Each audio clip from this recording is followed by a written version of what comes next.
राज्यासह देशात जागतिक आदिवासी दिन शेकडो आदिवासी बांधवांच्या उपस्थितीत पारंपरिक नृत्य, रॅली आणि घोषणाबाजीसह मोठ्या उत्साहात साजरा करण्यात आला।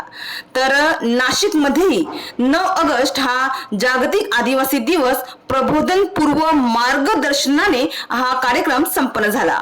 भारतीय आदिवासी परिषद व आदिवासी दलित एकता परिषद यांच्या संयुक्त विद्यमाने या कार्यक्रमाचे आयोजन करण्यात आले होते। या कार्यक्रमाचे अध्यक्ष भारतीय आदिवासी परिषदेचे अध्यक्ष ॲडव्होकेट LK मडावी हे होते। तसेच इतर प्रमुख पाहुणे देखील उपस्थित होते। त्याचबरोबर पालघर जिल्ह्यातील वाडा तालुक्यातील भूमिपुत्र संघटनेचे अध्यक्ष भास्कर दळवी हे अध्यक्ष म्हणून या कार्यक्रमात उपस्थित होते।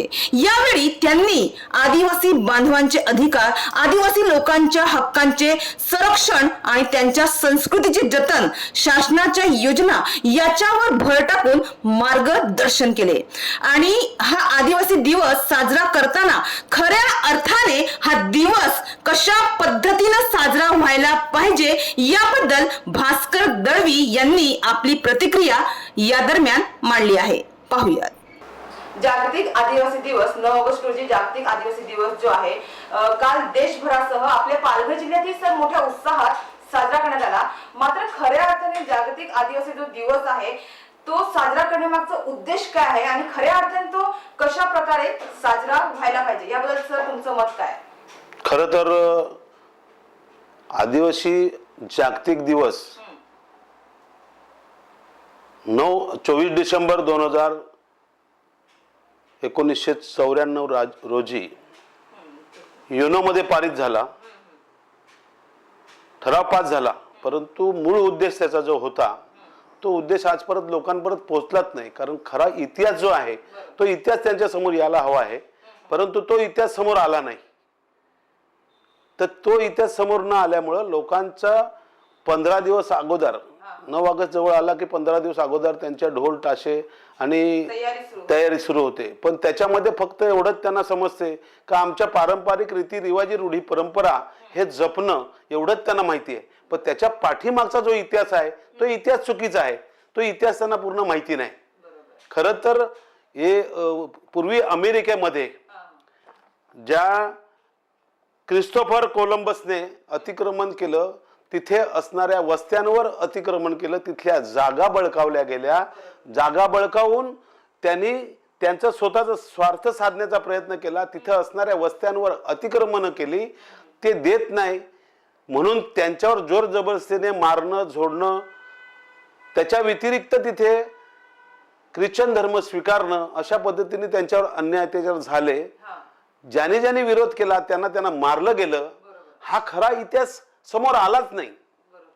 त्याच्यानंतर त्यांनी इतर देशांमध्ये सुद्धा घुसून जिथे जिथे अशा वाड्या वस्त्या होत्या, आदिवासी वस्त्या होत्या, त्यांच्यावर अतिक्रमण करण्याचा प्रयत्न केला। तिथे जाऊन कोलंबसने त्या लोकांना ज्या गोष्टी त्यांना हव्या होत्या त्या केल्या नसल्यामुळे त्यांच्यावर अन्याय झाला। ह्या गोष्टीची गांभीर्य आज परत लोकांसमोर आले नसल्यामुळे ह्या 9 ऑगस्टचा अर्थ त्यांना कळलेला नाही। खरा इतिहास बघायला गेला तर पोर्तुगीज, फ्रेंच आणि अमेरिका खंडात इथेही ह्या वाड्या वस्त्या होत्या, तिथेही तेच झालं। त्याच्यानंतर युरोपमध्येही वसाहती होत्या, तिथं ख्रिश्चन धर्माचे लोक भरपूर होते आणि त्या लोकांनी तिथे वाड्या वस्त्यांवर अतिक्रमण केलं आणि मोठ्या प्रमाणात नरसंहार झाला। ज्यांनी त्यांना विरोध केला त्यांच्यावर नरसंहार झाला आणि त्यांना धर्मांतर करण्याला प्रवृत्त केलं। हा जर इतिहास त्यांना आज कळला असता तर अशा पद्धतीने जल्लोषाने ह्या अशा गोष्टी घडल्या नसत्या। आज खरं तर हा इतिहास लपला गेलाय आणि तो इतिहास आता परत पुन्हा लोकांसमोर आणायचा। तर बऱ्याच वर्ष हे सगळं चालू आहे, ते थांबवणं अतिशय कठीण आहे, परंतु हळूहळू लोकांची जनजागृती करण्याचं काम आम्ही करत आहेत। कालच आम्ही दिंडोरीला असा एक कार्यक्रम घेतला आणि तिथे हे सगळे विषय मांडले आम्ही आणि त्या विषयांमध्ये हे सगळं आम्ही ठेवलं। युरोपातील रुग्णांचे ब्लँकेट, काही भागात परिस्थिती अशी निर्माण झाली का युरोपमध्ये काही रोगराई पसरली आणि तिथले ब्लँकेट जे रोगराई झालेले पेशंट होते त्यांनी वापरले होते, त्याच्यात काही रोगाचे विषाणू त्याच्यात राहिलेले ते ब्लँकेट परत इकडे वाटल्यामुळे त्याच्यातून पण बरीचशी लोक मेली. अशा पद्धतीने आजार पसरला आणि त्याच्यानेही भरपूर लोक मेली. तर म्हणजे सर तुम्हाला सांगायचा अर्थ तुमचा हा आहे की पालघर जिल्ह्यामध्ये आदिवासी दिवस साजरा करताना त्यांचे हक्कांचे म्हणजे आपली जी भाषा आहे संस्कृती ती जपा, पण आपले जे आदिवासींचे अधिकार आहे, ज्या समस्या आहेत त्याच्यावर चर्चा करणं गरजेचं आहे असं तुम्हाला बोलायचं आहे का? आज आपल्या ह्या पालघर जिल्ह्याची परिस्थिती अतिशय गंभीर आहे. सांगायची गोष्ट म्हटलं तर आज पेसा अंतर्गत हा पालघर जिल्हा डिक्लेअर झाला 2014ला. त्याच्यानंतर ज्या काही गोष्टीची इम्प्लिमेंट होणं गरजेचं आहे ते आजपर्यंत इम्प्लिमेंट पण झाली नाही. त्याच्यावर खरं तर फोकस करणं गरजेचं आहे, त्या विषयावर चर्चा करणं गरजेचं आहे. मग सुशिक्षित बेकार आहे, त्याच्यामध्ये महिलांचे विषय आहेत, आरोग्याचे विषय आहेत, रस्ते आहेत, लाईट आहे, पाणी आहे, म्हणजे जे मूलभूत गरजांचे विषय आहेत त्या मूलभूत गरजांच्या विषयावर कोणी चर्चा करत नाही. आणि हा जो पायंडा पाडला 9 ऑगस्टचा, त्या पायंड्यालाच धरून फक्त एकदा नाचायचं, उड्या मारायच्या, याच्या व्यतिरिक्त कुठलाही प्रकार इथे बघत नाही लोक. म्हणजे एकंदरीत तुम्हाला काय सांगायचं की आदिवासी दिवस साजरा करताना कोणत्या गोष्टीचं भान ठेवलं पाहिजे आणि कोणत्या गोष्टी अंमलात आणलं पाहिजे आणि कशी त्याच्यावर म्हणजे कशा प्रकारे साजरा करायला पाहिजे? 9 ऑगस्ट हा अतिशय दुःखाचा दिवस आहे. कारण ह्या देशामध्ये जी मागासवर्गीय जमात होती त्याच्यावर अन्याय अत्याचार झालेला आहे.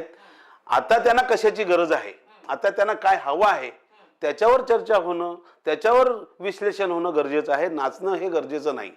तर ते मूलभूत अधिकार जे आहेत, त्यांची संस्कृती आहे, त्यांचं खानपान आहे, त्यांच्या रीतिरिवाजी रूढी परंपरा आहेत, ह्या जपणं गरजेचं आहे. म्हणजे त्यांचं अस्तित्व टिकेल आणि त्यांना जे काय आज गरजेचं आहे ते गरजेचं त्यांना मिळणं गरजेचं आहे. त्याच्यावर जास्त करून ह्या लोकांनी भर देणं गरजेचं आहे. 9 ऑगस्ट त्या हिशोबाने साजरा करणं गरजेचं आहे असं मला वाटते.